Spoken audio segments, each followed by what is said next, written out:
Hello, everyone, and welcome back to Miss Dina English. I'm Dina, and I'm really happy you're here with us today.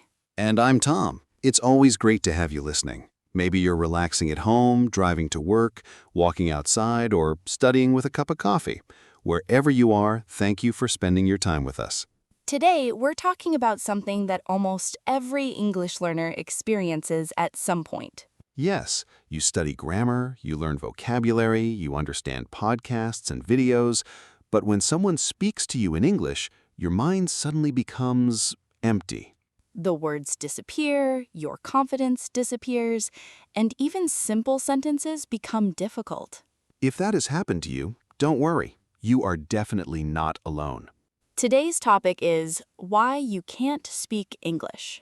And we'll explain it using clear, natural English for B1 to B2 learners with real examples and useful vocabulary. Our goal isn't only to help you understand English better. We also want to help you understand yourself as a language learner. Before we begin, here's a simple question for you to think about while you listen. Think about the last time you wanted to say something in English but stayed silent instead. What stopped you? Did you forget the words? Were you afraid of making a mistake? Or did you start translating everything in your head? Keep that moment in your mind because we'll come back to it later. Dina, I think many learners believe speaking English is mainly about knowing more vocabulary. Yes, I hear that all the time. Students often say, if I learn 5,000 more words, then I'll finally speak fluently. But surprisingly, that usually isn't the real problem. Exactly. Think about your own language. You don't use every word you know every day. Most conversations use a relatively small group of common words. That's why someone with a smaller vocabulary can sometimes speak more confidently than someone who has memorized thousands of words. Because speaking isn't a memory competition. It's a communication skill. Let me ask you something, Dina. Have you ever met a student who understood almost everything but barely spoke? Many times. Really? Yes, I remember one student who could read articles, watch YouTube videos without subtitles, and answer grammar questions correctly. That sounds impressive. It was, but during conversation practice, he answered almost every question with only 2 or 3 words. What happened? Every time he wanted to speak, he stopped and searched for the perfect sentence. So he wasn't thinking about communication. No, he was thinking about perfection.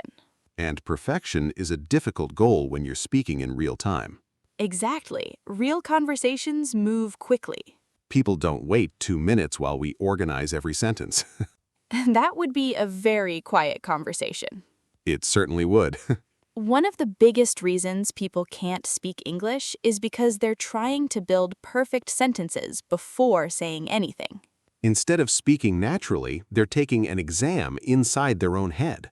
That's a great way to describe it. Imagine someone asks, "How was your weekend?" A learner immediately starts thinking, should I use the past simple? Should I say enjoyable or enjoyable enough? Is this adjective correct? What if I pronounce it badly? Meanwhile, the other person is simply waiting for an answer. Exactly. A native speaker usually doesn't think like that. No, they simply speak. They make small mistakes too. Everyone does. Yet, English learners often believe every sentence must be completely correct. That's an impossible standard. And impossible standards usually create fear. Let's explain something important. Go ahead. Speaking is different from writing. That's true. When you write, you have time. You can erase words. You can rewrite sentences. You can even check a dictionary. But conversation doesn't work that way. Speaking is more like playing football than solving a maths problem. Interesting comparison.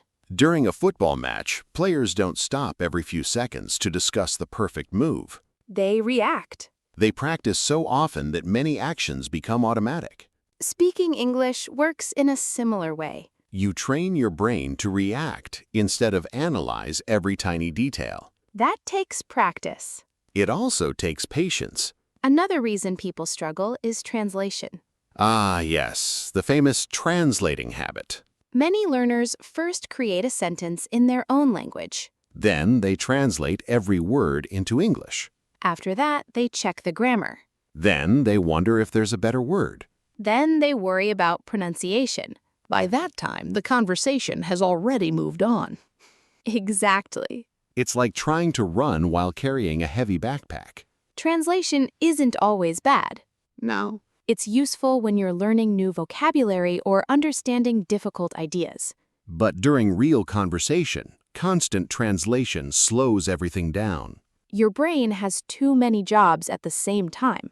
Listen, If I ask you, what's your favorite season?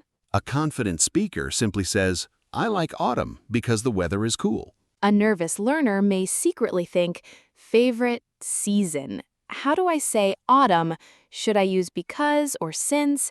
Is cool the right adjective?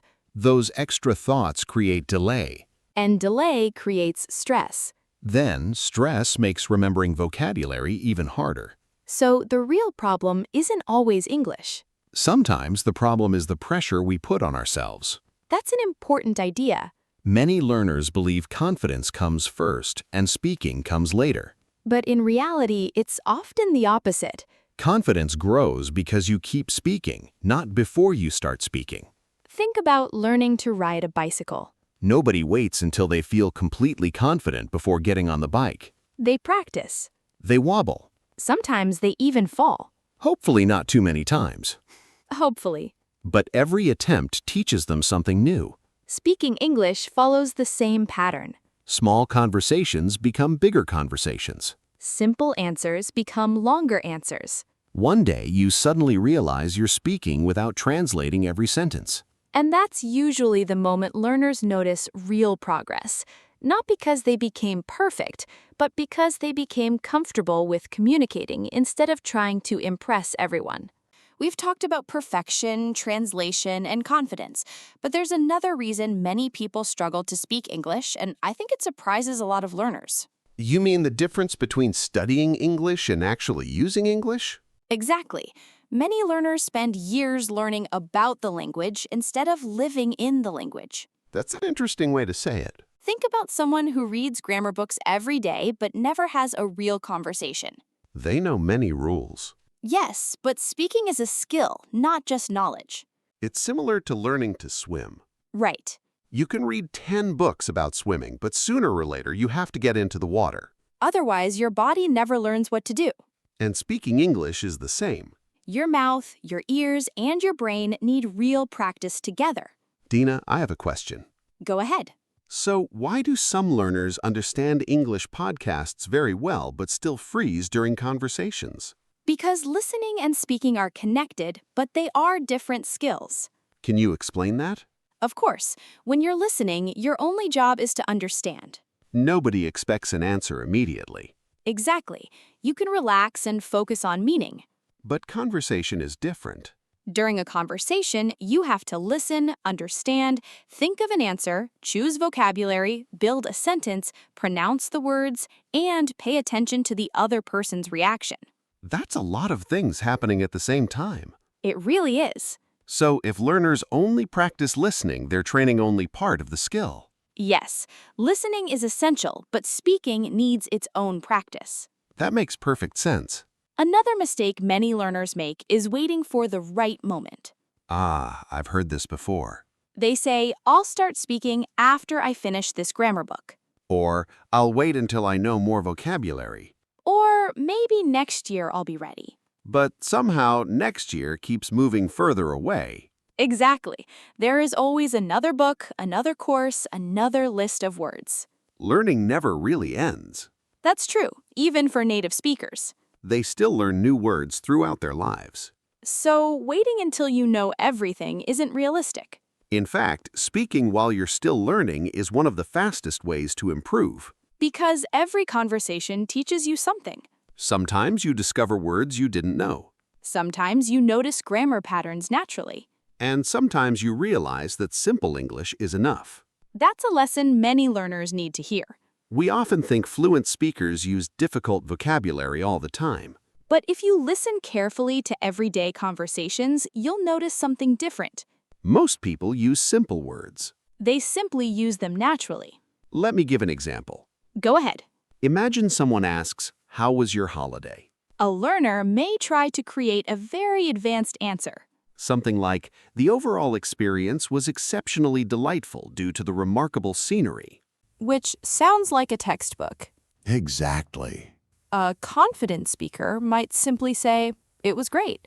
The weather was beautiful, and I really enjoyed the beach." Short, Natural. easy to understand.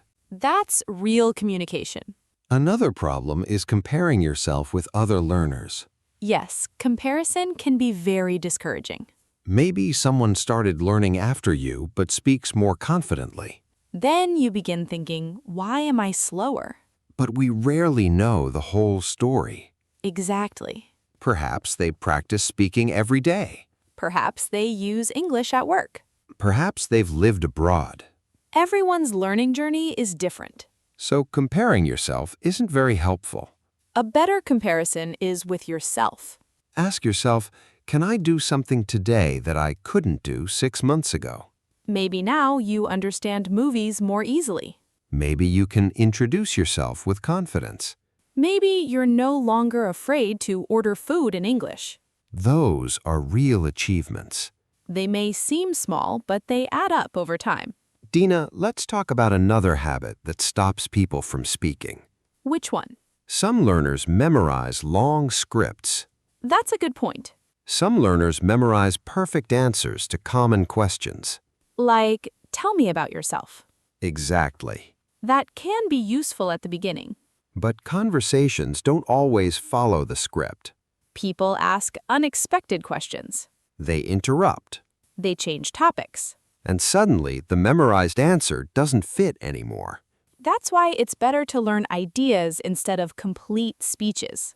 Learn how to express yourself in different ways. Not just one perfect sentence. Flexibility is more valuable than memorization. I completely agree. Let's imagine a learner says, "I forgot my sentence." That's okay. Instead of stopping completely, they can use easier words. They can describe the idea. They can use examples. They can even say, "I don't know the word, but it's something like," Native speakers do that too. more often than people realize.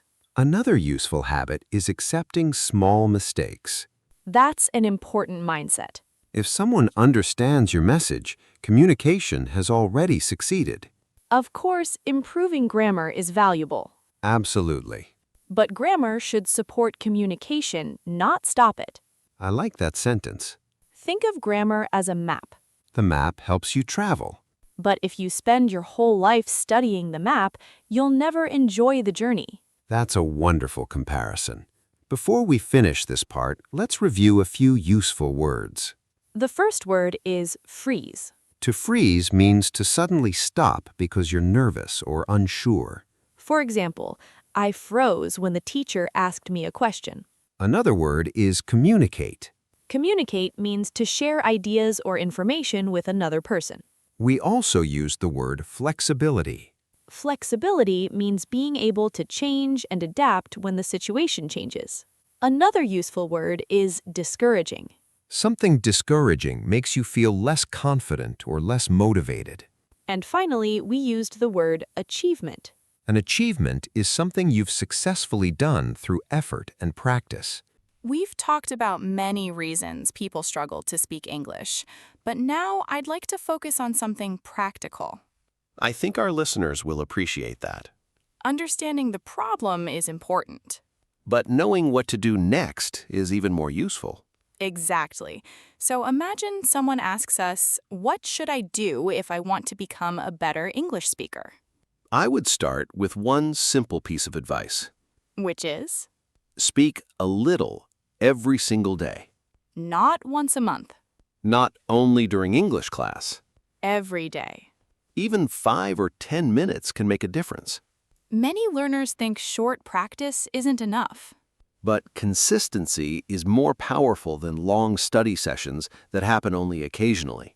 Let's imagine two students. Okay.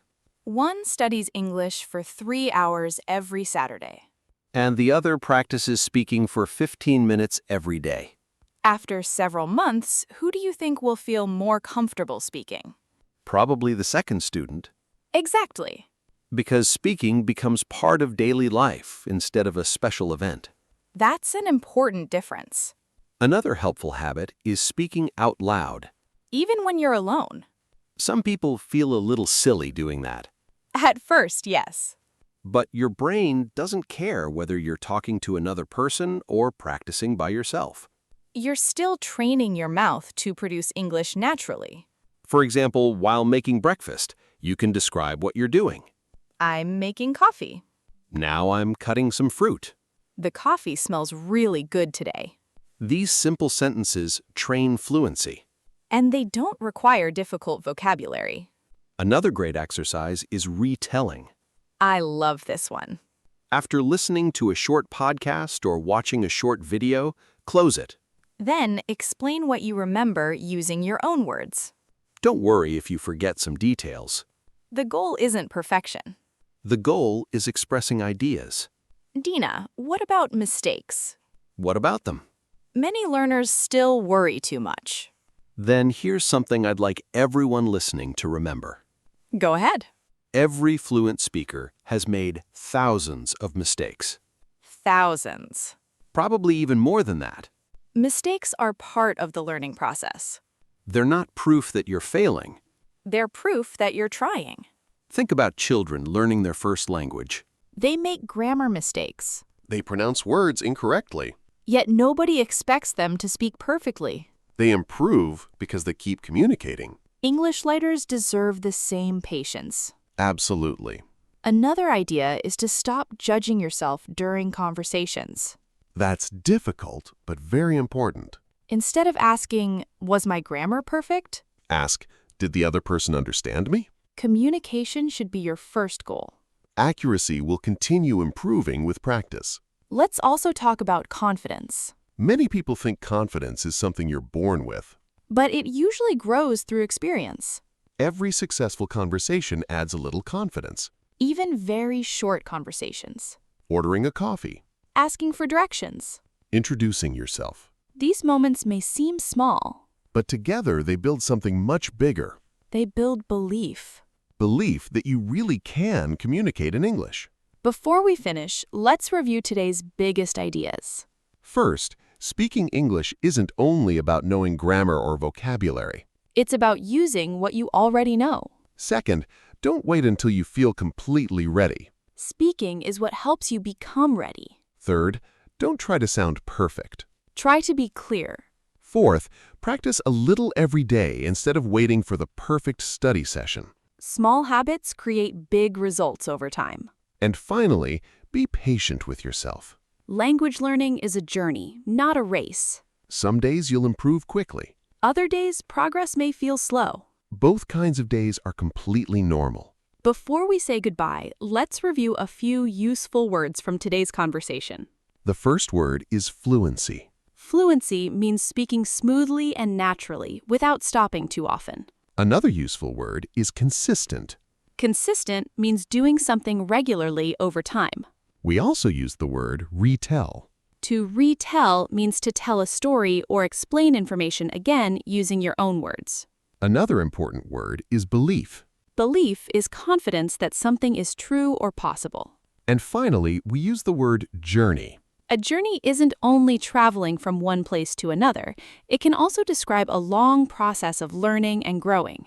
Before you leave, we'd like to ask you one final question. What is one small speaking habit you can start today? Maybe you'll speak English to yourself for 5 minutes. Maybe you'll describe your daily routine out loud.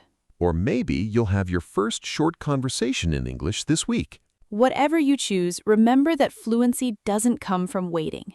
It comes from speaking, one conversation at a time. If you enjoyed today's episode, we'd love to hear from you. Write a comment saying, "I'm," your name, "from your country, and today I will speak English for at least 5 minutes." We'd really enjoy reading your messages and cheering you on. Thank you for spending this time with us today. Keep learning, keep speaking, and don't be afraid of making mistakes. Every sentence you speak brings you one step closer to confidence. Take care, keep practicing, and we'll see you in the next episode of Ms. Dina English.